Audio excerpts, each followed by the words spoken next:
네, 이번엔 지승호의 넋두리 시간입니다.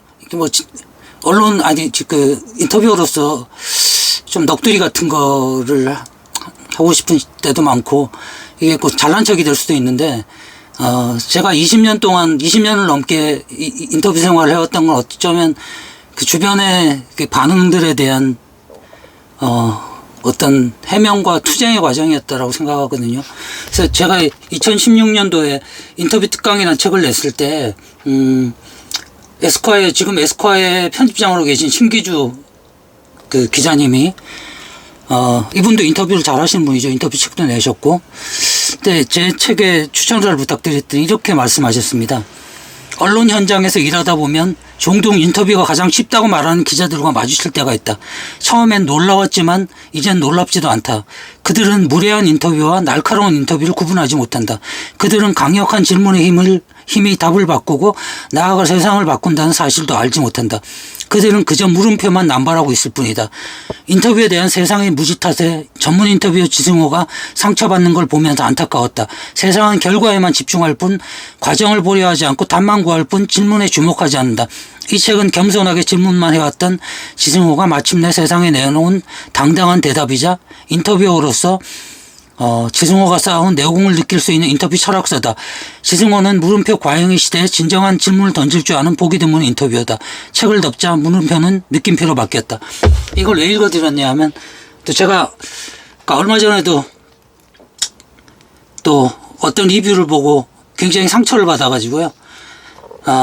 근데 그동안 너무너무 뭐 인터뷰는 뭐 속기사다, 녹취록이다, 뭐 이런 얘기를 많이 들었는데 그런 모든 인터뷰하고 똑같아야죠. 왜 좀 더 좋은 기록과 정교한 인터뷰가 왜 나올 수 있었겠습니까? 그건 제가 그만큼 노력해서 질문을 꺼내고 단어평 질문이 나오지 않게 긴 대답을 얻어내고 그 긴 대답을 그대로 소개해 드릴 수 있었기 때문에 나왔던 거라고 생각하거든요.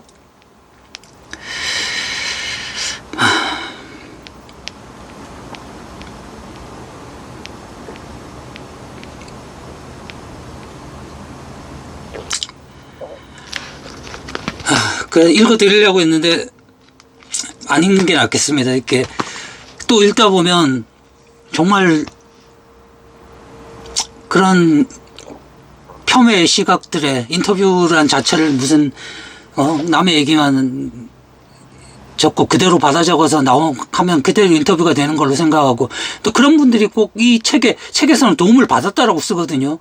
아니 도대체 아무리 유튜브가 발달했어도 10시간 동안 그 사람의 다큐멘터리로 기록된 자료들을 볼 수가 있습니까? 그 사람이 심지어 돌아가시면 그 기록은 남아있지도 않는데 확인도 할 수 없는 기록들을 제가 가서 확인을 해서 책으로 남겨서 몇 시간이면 그 사람의 삶은 통째로 알 수 있게끔 만들어주는 그동안 그런 그 가성비도 낮은 이런 작업을 계속해왔는데 너무 쉽게 내가 지승호를 작업을 폄하하는 이유는 뭐 이런 거다 이런 식으로 얘기를 하는 걸 보면 정말 신기주 기자님이 표현했던 대로 이제는 기가 막히지도 않고요. 그리고 우리 사회는 이상하게 한기를 파는 사람, 제가 흔히 농담하듯이 얘기했지만 한 우물을 파면 그 사람을 그 우물에 파묻어버릴 거라고 이렇게 제가 농담 반 진담 반으로 말씀드렸지 않습니까? 그런데 노력을 하는 사람은 바보 취급을 하는 이상한 사회가 되어버렸습니다. 그러니까 저는 그 책 자체를 싫어하는 건 아닌데 하마터면 하마터면 열심히 살 뻔했다. 근데 아니 열심히 사는 게 무슨 잘못이라고 하마터면 열심히 살지 않고 그런 태도가 그것도 열심히 살지 않았으면 책을 어떻게 냅니까? 그런데 그 사회 분위기 자체가 특히 젊은 사람들은 괜히 이렇게 기성세대가 그동안 너무 열정페이를 강요하고 그랬던 탓이라고 할 수도 있겠지만 뭔가 한길을 가는 사람에 대한 이 인정하지 않는 것이나 이런 부분들은 제가 점점 더 이게 견디기가 힘들어지는 것 같아서요. 그런 넋두리를 한번 해봤습니다. 늘 말씀드리지만 제 책 리스트만 한번 쭉 봐보십시오. 이걸 하기 위해서 얼마나 많은 노동량이 투입이 됐겠으며, 과연 그 노동량을 투입해서 그동안 해왔어도 지금 제가 금전적인 보상이나 아니면 어떤 인정을 제대로 받고 있느냐 라고 생각을 해본다면, 어떤 일본인 제 지인이 일본 방송국의 국장급이 되시던데, 그분을 우연히 술자리에서 만나서 몇 년 전에 술자리에서 만났습니다. 근데 지인이 이제 이러이러한 일을 하고 있다라고 했더니 그분이 깜짝 놀라면서, 아니 우리 그 장인 정신의 나라 일본에도 이런 사람이 없다. 도대체 어떻게 이렇게 인터뷰 단행본을 50권 이상을 낼 수가 있었냐. 만약에 당신 일본에 초대하고 싶다. 당신이 일본에 온다면 당신은 정말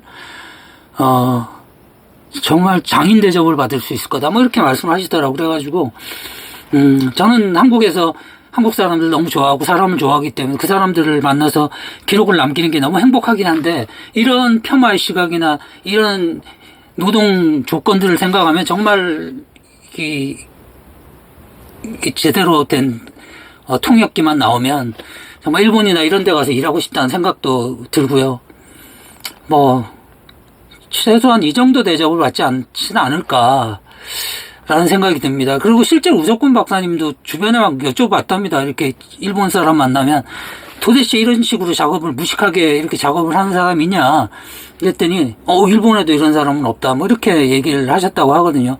그러면 제 노동에 대해서 조금은 마음에 안 드는 구석이 있더라도 이런 부분을 개선해서 잘해 주셨으면 좋겠다도 아니라, 이런 건 정말 진짜 웃기는 일이야, 평가할 가치가 없어, 이런 태도들이 과연 좋은 기록이 남겨지는데, 기록이라는 건 또 타이밍이 있는 거지. 그 사람 돌아가시면 아무리 그 사람에 대한 자료만 찾아봐갖고 확인이 안 됩니다. 그리고 주변에 남았던 기록만 갖고도, 그리고 실제로 제가 인터뷰에서 가서 보면 기록이 남아있던 걸 갖고 이렇게 여쭤봤을 때 나무위키나 이런 거 반이 틀립니다. 가서 물어보면 그건 그게 아니고요, 이런 대답을 듣는 경우가 많거든요.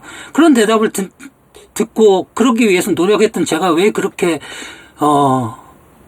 무시를 당하고 폄하를 당해야 되는지는 정말 며칠 전 그 리뷰 때문에 열받아서 하소연을 드리는 거고요. 제발 좀 그런 제 노동량이나 이런 부분들을 부디 좀 생각해 주셨으면, 그리고 앞으로도 제가 이런 작업들을 계속 할 수 있게 마음으로나 좀 격려를 해 주셨으면 감사하겠습니다. 그리고 뭐 구독, 좋아요 또 해 주시면 좋겠고요. 감사합니다.